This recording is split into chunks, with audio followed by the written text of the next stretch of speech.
EVM की कहानी, very important. EVM की कहानी कब और कहाँ से कैसे इस्तेमाल हुआ कि भाई आप तो जानते होंगे, आपने जैसे किताबों में पढ़ा होगा कि ईवीएम की इलेक्ट्रॉनिक वोटिंग मशीन, अब तो वोट जो है वो मशीनों से डलती है, लेकिन मशीनों से पहले क्या यूज़ किया जाता? अब पेपर, पहले क्या होता था? बैलेट पेपर यूज़ किया जाता था। तो बैलेट पेपर क्या होता था?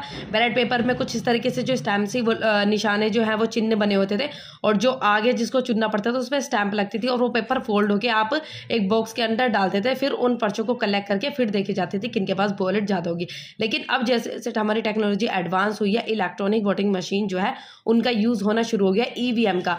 तो अब हम इसके इतिहास के बारे में पढ़ेंगे कि जो ईवीएम है वो किस तरीके से कार्य करती है, क्या है, और इसका इतिहास जो वो क्या रहा है, और कब से इसका यूज़ होना शुरू हुआ है। तो देखो कैसे काम करती है ये ईवीएम। ईवीएम का इस्तेमाल मतदान के लिए किया जाता है। कैसे जो है वो काम करती है ईवीएम? ईवीएम का इस्तेमाल मतदान के लिए किया जाता है, और इससे ना केवल वोटिंग होती है बल्कि वोट भी स्टोर होते हैं। इसमें जो वोट है वो भी स्टोर होता है, और काउंटिंग वाले दिन चुनाव आयोग ईवीएम मशीन में पड़े वोट की गिनती करता है, और जिससे ये फाइनल रिजल्ट पता किया जाता है, और जिसके सबसे ज़्यादा वोट मिलते हैं उसे कैंडिडेट को विनर जो है वो घोषित कर दिया जाता है। तो यही है ईवीएम का मसला। तो ईवीएम से पहले मशीन वो बैलेट पेपर यूज होते थे। भारत के बारे में देखेंगे, जो भारत है उसमें किस तरीके से ईवीएम है आई। तो भारत में पहली बार जो है वो चुनाव आयोग ने साल 1977 में सरकारी company electronics corporation of India को ईवीएम बनाने का जिम्मा दिया था। 1977 में इसका जिम्मा दे मिला था, और साल 1979 में ECIL ने ईवीएम का प्रोटोटाइप पेश किया था, और जिसे 6 अगस्त 1980 को चुनाव आयोग ने राजनीतिक पार्टियों को दिखाया था।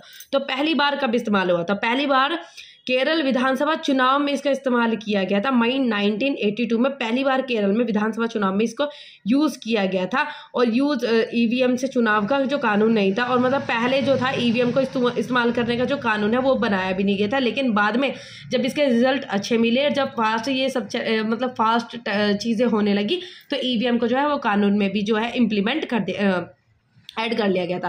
फिर 1989 में representatives of people's act RPA 1951 में संशोधन अमेंडमेंट किया गया, और ईवीएम से चुनाव कराने की बात जो है वो उसमें जोड़ी गई। फिर 1998 में मध्य प्रदेश, राजस्थान और दिल्ली की 25 विधानसभा सीटों पर ईवीएम से चुनाव कराए गए। फिर 2001 में पहली बार तमिलनाडु, केरला, पुडुचेरी और पश्चिम बंगाल की सभी विधानसभा सीटों पर ईवीएम से ही वोट डाले गए थे।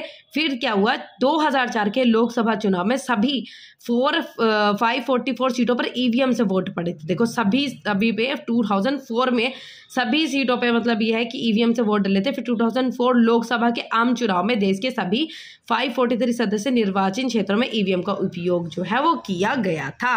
तो ये ईवीएम का पूरा इतिहास, ईवीएम की कहानी, इलेक्ट्रॉनिक वोटिंग मशीन कैसे आया, क्या हिस्ट्री थी, और इससे पहले क्या यूज़ होता था। तो इसकी पूरी कहानी है, और बहुत ही इंपॉर्टेंट टॉपिक है ये। डेट्स वगैरह याद करना कि कब से कब तक आई थी और किसके द्वारा जो है वो बनाई गई थी, पहले चुनाव कहाँ पर हुए थे।